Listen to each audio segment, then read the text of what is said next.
सर्दियों की रात थी। गांव रायपुर की सरहद पर धुंध इतनी घनी थी कि 2 कदम आगे भी कुछ नजर नहीं आता था। इसी धुंध में से एक ट्रक धीरे धीरे गांव की ओर बढ़ रहा था। ट्रक में बैठे 3 लोग, दीपक, राजन और सोहन, शहर से लौट रहे थे। अरे राजन, तूने सुना है? लोग कहते हैं कि इस गांव के पास रात में कोई औरत दिखाई देती है जो कभी भी किसी का भी चेहरा ओढ़ लेती है। अरे यार, ऐसी कहानियां मत सुनाया कर रात के वक्त। तू जानता है ना, मुझे वैसे भी अंधेरे से डर लगता है। अरे डरपोक कहीं के, ये सब मनगढ़ंत बातें हैं। अरे कोई छलावा वलावा नहीं होता। ट्रक की हेडलाइट कुछ दूर तक ही उजाला कर पा रहा था। सामने अचानक धुंध में एक परछाई हिली। अबे वो देख, कोई खड़ा है बीच सड़क में। ट्रक के रुकते ही तीनों ने देखा एक लड़की सफेद साड़ी में, लंबे खुले बाल, झुकी हुई गर्दन। उसकी आंखें नहीं दिख रही थी। दीपक, वापस मोड़ ट्रक, वापस। ये वही है, वही छलावा। अरे चुप कर डरपोक, मैं देखता हूं कौन है। सोहन ने लड़की के पास जाकर उसकी गर्दन सीधी करने की कोशिश की। लड़की ने धीरे धीरे गर्दन ऊपर उठाई, पर चेहरा सोहन का था। सोहन घबरा कर पीछे हटा। उसके मुंह से आवाज निकली, ये क्या मजाक है? लड़की ने सोहन की आवाज में ही कहा, तू कौन है? मैं सोहन हूं। और अचानक वो लड़की सोहन बन गई। हूबहू वही चेहरा, वही कपड़े। सोहन भाग, ये छलावा है। पर तब तक उस लड़की ने सोहन के गले में अपनी सफेद साड़ी लपेट दी। सोहन चीख भी नहीं सका। राजन और दीपक ट्रक में कूदे। ट्रक स्टार्ट हुआ और धुंध को चीरता भाग निकला। पीछे सड़क पर बस सोहन की चीख गूंज रही थी, या फिर छलावे की हंसी। सुबह गांव में हल्ला मच गया। सोहन का शव कुएं में मिला, मगर उसका चेहरा बिगाड़ दिया गया था और उसका गला सूजा हुआ था, जैसे किसी ने कसकर दबाया हो। गांव के प्रधान रघुवीर सिंह ने तुरंत पंचायत बुलाई। ऐसी मौत पहले कभी नहीं देखी गई। किसी ने उसका चेहरा क्यों बिगाड़ा होगा? छलावा लौट आया है। मेरी दादी कहती थी ये किसी का भी रूप धर सकता है।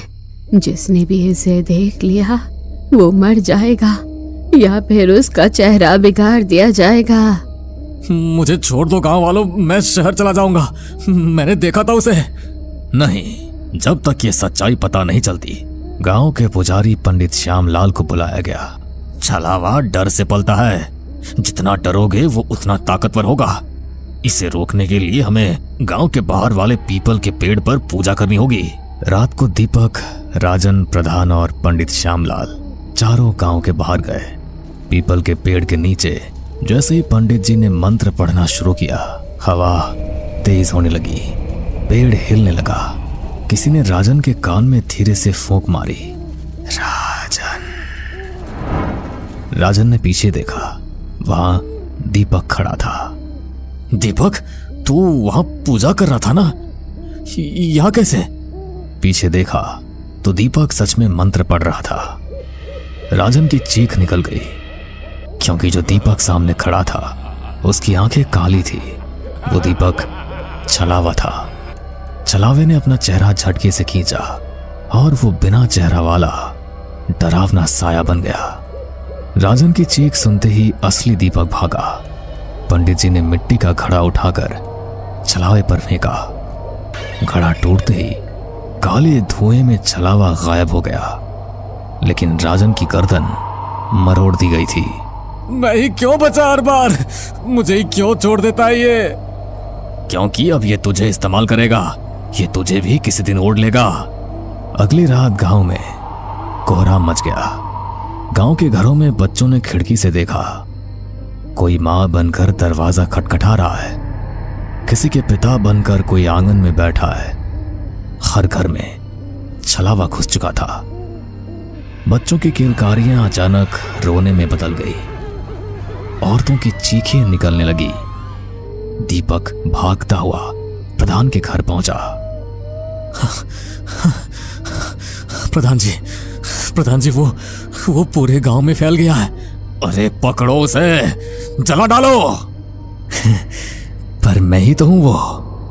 और अगले ही पल दीपक का चेहरा गायब हो गया। वही छलावा उसकी जगह खड़ा था। प्रधान भागा, मगर दरवाजा खुद ब खुद बंद हो गया। गांव के हर कोने से एक ही आवाज गूंज रही थी, कोई नहीं बचेगा, सब मेरा चेहरा पहनेंगे। सुबह गांव वीरान था। सड़क पर कोई नहीं, घरों के दरवाजे टूटे हुए, हर दीवार पर खून से लिखा था छलावा। कहीं किसी की हड्डियां, कहीं किसी औरत की लटकी हुई साड़ी, और बीच में पड़ा था एक चेहरा। वो किसी का भी नहीं था, पर फिर भी हर किसी का था। 3 दिन बाद पास के शहर से पुलिस आई। गांव पूरा खाली था। बस कुएं में से आवाज आती थी। कोई राजन की आवाज में रोता था, कोई दीपक की आवाज में हंसता था। पुलिस ने कुएं में झांका। कुएं में अंधेरा ही अंधेरा था। किसी ने नीचे से कहा, कूद आओ, हम सब यही है। और फिर कुएं से वही छलावे की आवाज आई, तू भी अब मैं हूं। गांव रायपुर के वीरान हो जाने के बाद पुलिस की टीम लौट गई थी, लेकिन उनके लौटने के बाद भी कुएं से आती आवाजें नहीं थमी थी। शहर में बैठी नेहा, 28 वर्ष, पत्रकार, इस गांव के बारे में सुन चुकी थी। उसका भाई दीपक उसी गांव में ट्रक ड्राइवर था, जिसकी कोई खबर नहीं थी। सर, मुझे वहाँ जाना होगा, मेरा भाई लापता है, मैं रुक नहीं सकती। नेहा, वो गांव शापित है, प्लीज मत जाओ। तुम शहर में ही रहकर रिपोर्ट बनाओ। मैं रिपोर्ट नहीं बना रही, मैं अपने भाई को ढूंढ रही हूँ, मुझे मंजूरी चाहिए। फोन कट गया। नेहा ने अपनी बाइक उठाई और रायपुर की ओर निकल पड़ी। जैसे ही नेहा गांव के बाहर पहुंची, उसे हर ओर अजीब सा सन्नाटा लगा। हवा में गंध थी, जैसे किसी ने जानवर जलाए हो। नेहा ने अपनी बाइक गांव के प्रवेश द्वार पर रोकी। सामने टूटी हुई चौपाल, खून के धब्बे, और दीवारों पर अभी भी छलावा लिखा था। उसने कैमरा ऑन किया और रिकॉर्डिंग चालू की।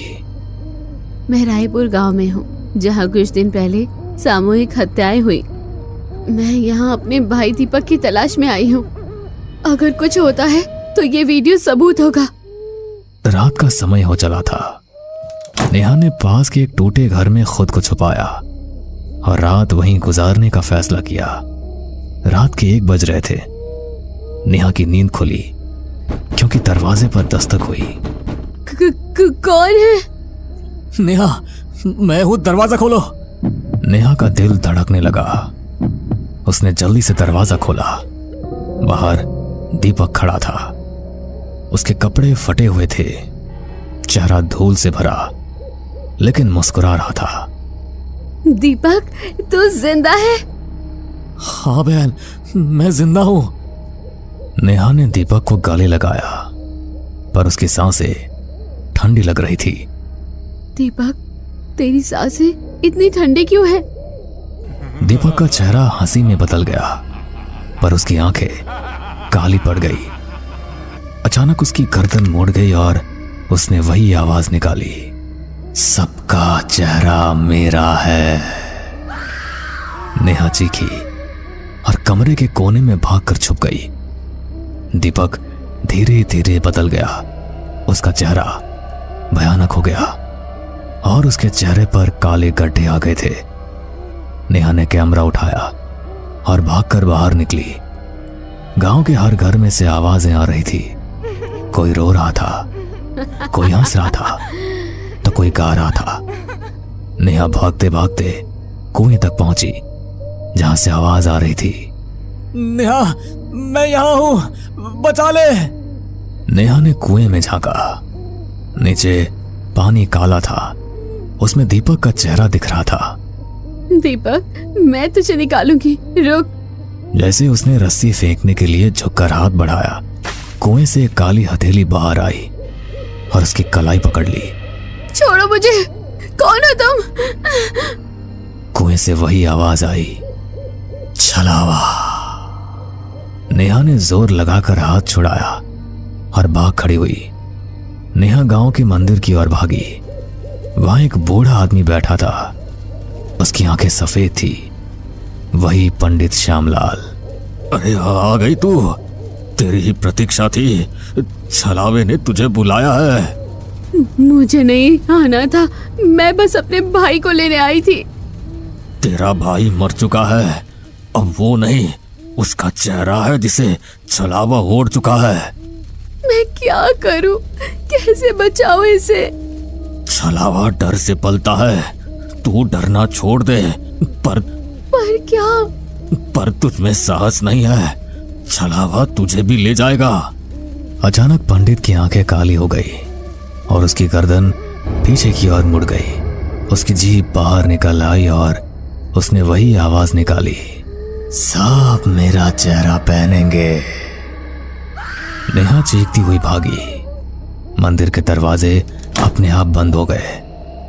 नेहा गांव के बीच बने स्कूल में जा छुपी।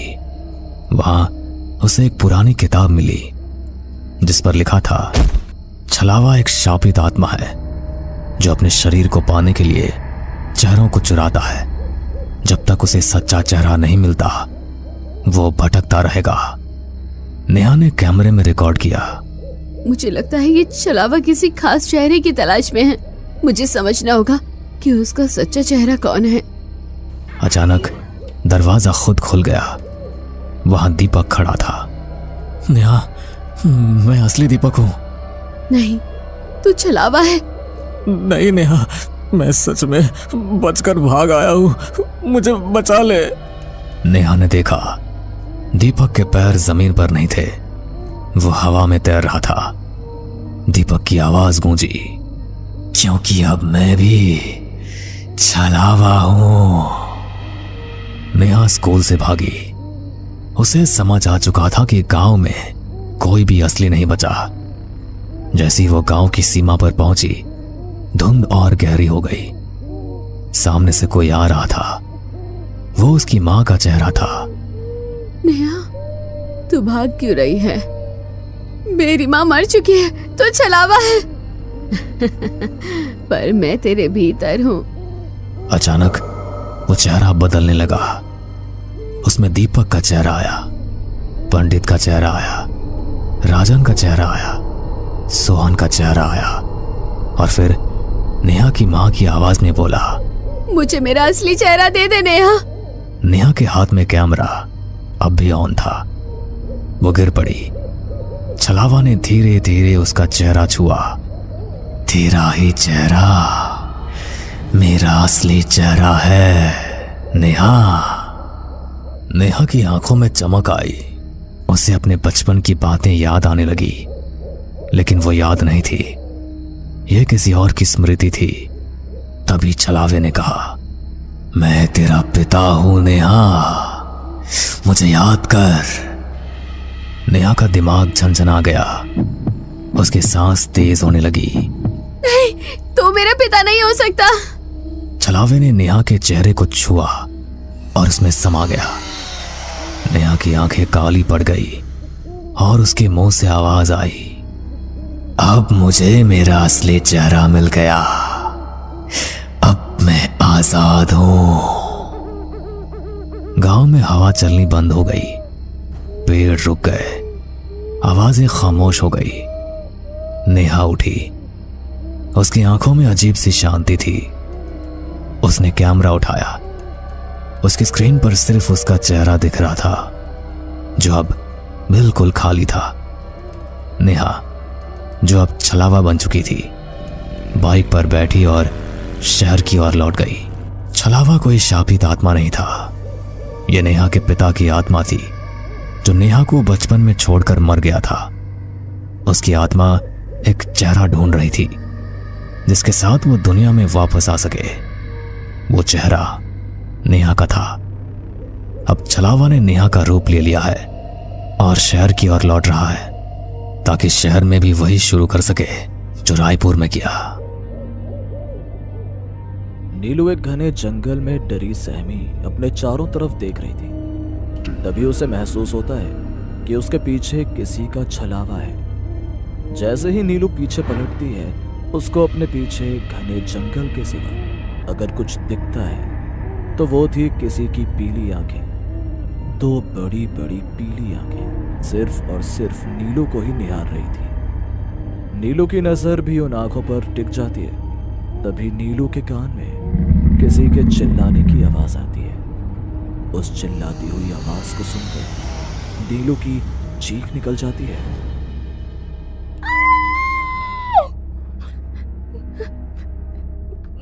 कौन है?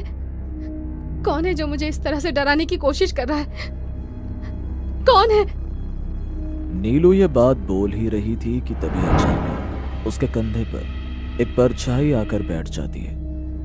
अपने ऊपर किसी का एहसास पाकर मानो नीलू पूरी तरह ठंडी पड़ जाती है। पर यह नीलू थी कौन, और वो इस जंगल में अकेले कर क्या रही थी? जानने के लिए चलते हैं कुछ घंटे पहले। ये कहानी 4 दोस्तों की है जो घर और ऑफिस के कामों से कुछ दिन की फुर्सत लेकर बाहर घूमने का प्लान बनाते हैं। वो चारों दोस्त नीलू, शीला, अमर और कार्तिक अपने शहर से दूर एक कैंप पर जाते हैं, जहां कैंप के बाहर चारों दोस्त बॉनफायर जलाकर बैठे होते हैं और आपस में बात करते हैं। इसी बीच अमर के दिमाग में एक गेम आता है और वो अपने दोस्तों से कहता है, चलो यार बातें तो बहुत हो गई, अब कुछ इंटरेस्टिंग सा गेम खेला जाए। और ये गेम तो मेरी नीलू का फेवरेट है, क्यों जानू? अमर, मैंने तुम्हें कितनी बार बोला है कि मुझे इस तरह से मत बोला करो। अरे यार, क्या तुम दोनों आपस में फिर से लड़ने लगे? तुम दोनों का ऐसा एक भी दिन नहीं होता होगा जिस दिन तुम दोनों लड़ाई ना करो। मुझसे लड़े बिना इसका पेट भरता कहाँ है? नीलू छोटी सी बात पर अमर से नाराज हो जाती है। उसकी नाराजगी देखकर तीनों हंसने लगते हैं और ट्रुथ और डेयर का गेम शुरू करते हैं, जिसमें कार्तिक एक बोतल घुमाता है और वो बोतल अमर के पास जाकर रुकती है। क्योंकि बोतल अमर के पास रुकी थी, इसीलिए अमर से ट्रुथ और डेयर का सवाल पूछा जाता है, जिसमें अमर ट्रुथ को चुनता है और यहीं पर कार्तिक उसे फंसा देता है। अब आया ना ऊंट पहाड़ के नीचे। नीलू जरा पूछो अमर से ये उस दिन अपनी एक्स से बात क्यों कर रहा था? तुम्हें नहीं पता, पर शांति इसकी एक्स रह चुकी है। कार्तिक, ये क्या हरकत है? तुम उन दोनों के बीच में लड़ाई क्यों करवा रहे हो? अरे वो उनका आपसी मामला है, तुम कोई दूसरा सवाल कर लो ना यार। क्यों कोई दूसरा सवाल कर लो? कार्तिक ने बिल्कुल सही सवाल चुना है। आखिर कौन है ये शांति? और अमर की कोई एक्स भी थी, उसने मुझे आज तक नहीं बताया। और चलो थी भी कोई, तो मेरे होते हुए उसने उससे बात क्यों की? कार्तिक को जरा भी अंदाजा नहीं था कि नीलू इस छोटी सी बात का बतंगड़ बना देगी और गुस्से में उठकर वहां से चली जाएगी। अमर नीलू की बातों का कोई जवाब नहीं दे पाता, इसलिए वो गुस्से में कैंप से चली जाती है। अब अमर नीलू को अपनी बात समझाने के लिए उसके पीछे जाता है, पर नीलू है जो उसकी सुनती ही नहीं और एक जंगल के रास्ते पर चल पड़ती है। जंगल के बाहर एक बोर्ड लगा था और उस बोर्ड पर साफ साफ अक्षरों में लिखा था, यहां जाना मना है। पर नीलू कुछ नहीं देखती और आंख बंद करके गुस्से में उस रास्ते पर निकल जाती है। अमर भी उसे रोकते हुए उस रास्ते पर चल पड़ता है और थोड़ी दूर जाकर नीलू को एहसास होता है कि वो अपने कैंप से काफी दूर आ चुकी है। और तभी वहां अमर जाकर उसका हाथ पकड़ लेता है। यार नीलू, मुझे समझ नहीं आता तुम इतनी जल्दी नाराज क्यों होती हो और गुस्से में इतनी जल्दी कैसे चलने लगती हो? पता है तुम्हें हम कैंप से कितनी दूर आ चुके हैं? रात का सन्नाटा और चारों तरफ जंगल ही जंगल देखकर अब नीलू को डर लगने लगता है। साथ ही उन्हें जानवरों की आवाज सुनाई देने लगती है। नीलू एक लंबी सांस लेती है और अमर से कहती है, तुम सही कह रहे हो अमर, मुझे भी लगता है हम गलत जगह आ गए हैं, पर अब हम यहाँ से निकलेंगे कैसे? वैसे मुझे भी नहीं पता यहाँ का रास्ता, पर तुम साथ रहोगी तो मैं सारे रास्ते पार कर लूंगा। और नाराज मत हुआ करो यार, शांति मेरी एक्स थी, वो मेरी लाइफ में है नहीं। और वैसे भी उस दिन उसने मुझसे मदद मांगने के लिए कॉल की थी, पर मैंने उसे तुम्हारे बारे में बता दिया। उसके बाद हमारी कोई बात नहीं हुई है। कार्तिक तो बस मजे ले रहा था, तुम तो जानती हो ना उसे। अमर की बात सुनकर नीलू का गुस्सा तो शांत हो जाता है, पर आगे जो उनके साथ होने वाला था इस बात से वो दोनों ही अनजान थे। वो दोनों एक दूसरे का हाथ पकड़कर बातें करते हुए उस सुनसान रास्ते पर चल पड़ते हैं।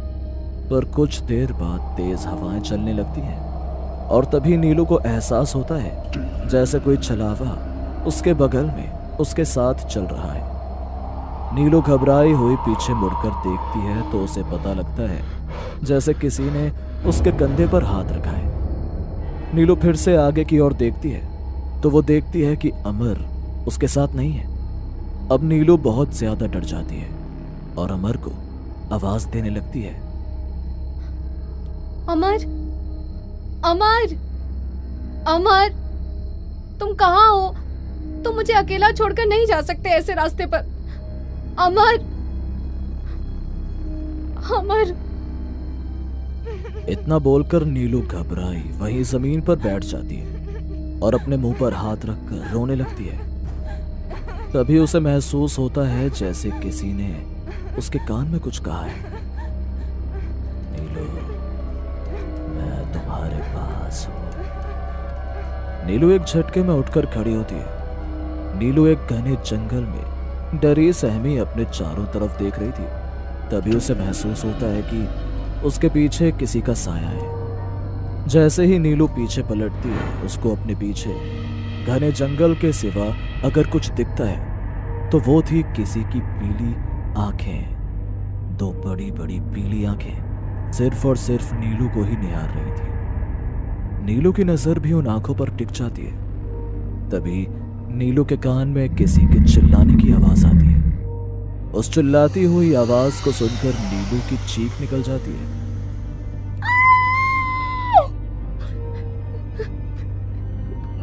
कौन है? कौन है जो मुझे इस तरह से डराने की कोशिश कर रहा है? कौन है?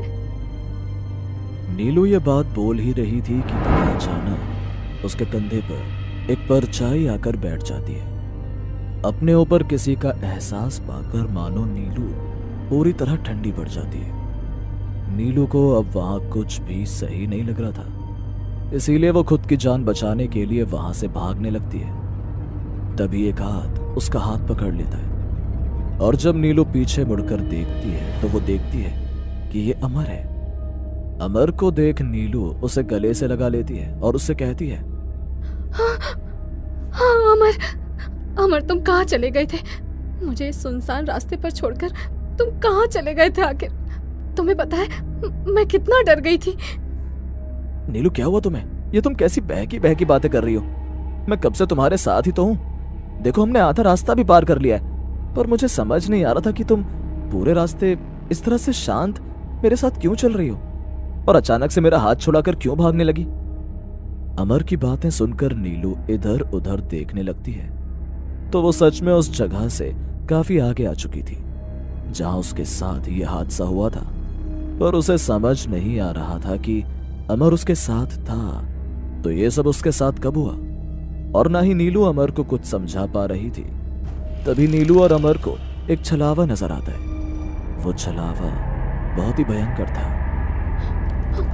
अमर, अमर ये तो वही छलावा है जिसके बारे में मैं अभी तुम्हें बता रही थी। मैंने तुम्हें बताया था ना, तुम मुझे अकेले छोड़कर चले गए थे। इसका मतलब वो मेरा वहम नहीं था। नीलू शांत हो जाओ, क्या पता ये हमारा वहम हो। हमें डरना नहीं चाहिए और आगे चलना चाहिए। अमर तुम पागल हो गए हो क्या? वो हमारा वहम नहीं, कोई भूतिया शक्ति है। हमें यहाँ से भागना होगा। नीलू अमर को समझाने की काफी कोशिश करती है पर अमर नहीं मानता और वो नीलू का हाथ पकड़कर उस छलावे के सामने ले जाता है। कुछ और तभी वो छलावा उन्हें साफ साफ नजर आता है कि वो कोई साया नहीं बल्कि किसी की आत्मा थी जो काफी भयंकर थी। अपने सामने एक आत्मा को देख नीलू और अमर वहां से भागने लगते हैं, पर वो दोनों बार बार उसी जगह पर आ जाते हैं जहां से वो भागने की कोशिश कर रहे थे। उनके सामने वही आत्मा आ जाती है। एक बार फिर नीलू और अमर हाथ पकड़कर दूसरी दिशा की ओर भागने लगते हैं, पर एक पत्थर से टकराने की वजह से नीलू और अमर एक दूसरे से अलग हो जाते हैं और उन दोनों के रास्ते भी। अब नीलू अमर को ढूंढने की कोशिश करती है पर उसे अमर नहीं मिलता, तो वहीं दूसरी ओर अमर नीलू को ढूंढने की कोशिश करता है पर उसे भी नीलू नहीं मिलती। काफी दूर जाने के बाद अमर को नीलू नजर आती है और वो उसे देखकर जल्दी से गले लगा लेता है। तुम सही थी नीलू, मुझे तो लगा था कि मैंने तुम्हें खो ही दिया है। हमें यहां से जल्दी बाहर निकलना होगा। इतना बोलकर अमर नीलू का हाथ पकड़कर उसे चलने को कहता है, पर नीलू जोर जोर से हंसने लगती है और पल भर में ही नीलू एक आत्मा का रूप ले लेती है। उस आत्मा को अपने सामने देखकर अमर नीचे जमीन पर गिर जाता है, पर अमर हिम्मत करके एक बार फिर से उठ खड़ा होता है और भागने लगता है और एक बार फिर वो नीलू से टकराता है, पर इस बार ना तो वो नीलू के गले लगता है और ना ही नीलू अमर के गले लगती है और वो दोनों एक दूसरे को ही देखकर डरने लगते हैं और एक दूसरे से आगे भागने की कोशिश करते हैं। इसी बीच एक तेज गाड़ी की रोशनी उन दोनों की आंखों पर आती है और वो दोनों वहीं पर बेहोश हो जाते हैं। कुछ देर बाद जब नीलू और अमर की आंखें खुलती हैं तो वो दोनों खुद को अपने उसी कैंप में पाते हैं जहां से वो दोनों उठकर गए थे और उनके सामने शीला और कार्तिक होते हैं। तुम दोनों ठीक तो हो ना? और तुम दोनों जंगल में क्या कर रहे थे?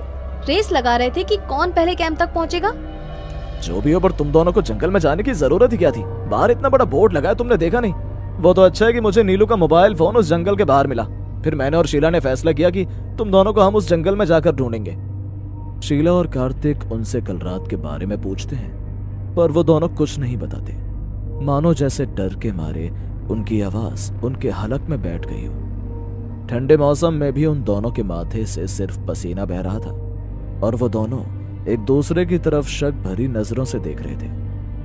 अमर और नीलू अपने कैंप में तो आ चुके थे, पर वो दोनों कल रात का हादसा नहीं भूल पाए। उनके साथ जो छलावा हुआ था, उस छलावे के बाद उन्हें अब भी विश्वास नहीं होता कि वो सुरक्षित हैं। इसके बाद वो दोनों बिना कोई देरी करे अपने दोस्तों के साथ वापस अपने घर चले जाते हैं और फिर कभी ऐसा टूर प्लान नहीं करते। दुनिया में लोगों का सामना बहुत बार किसी न किसी तरह के छलावों से होने के अनगिनत किस्से सबके सामने आते रहते हैं, जिनमें से एक अनकहा किस्सा आज हमने आपको बताया। किसी छलावे का सामना अगर कभी आपसे भी हुआ हो तो हमें वो किस्सा जरूर बताएं। हमें पूरा यकीन है दोस्तों कि आप लोगों को ये कहानी जरूर पसंद आई होगी। अगर आपके साथ भी कुछ ऐसे अनकहे किस्से हो चुके हैं तो प्लीज हमारे साथ शेयर करें, हम जरूर अपने चैनल पर उनको दिखाएंगे। हमारी ईमेल आईडी नीचे डिस्क्रिप्शन बॉक्स में दी गई है, तो प्लीज हमारे वीडियो और चैनल को शेयर एंड सब्सक्राइब करें और बने रहे हमारे साथ ऐसे ही अनकहे किस्से और कहानियां सुनने के लिए।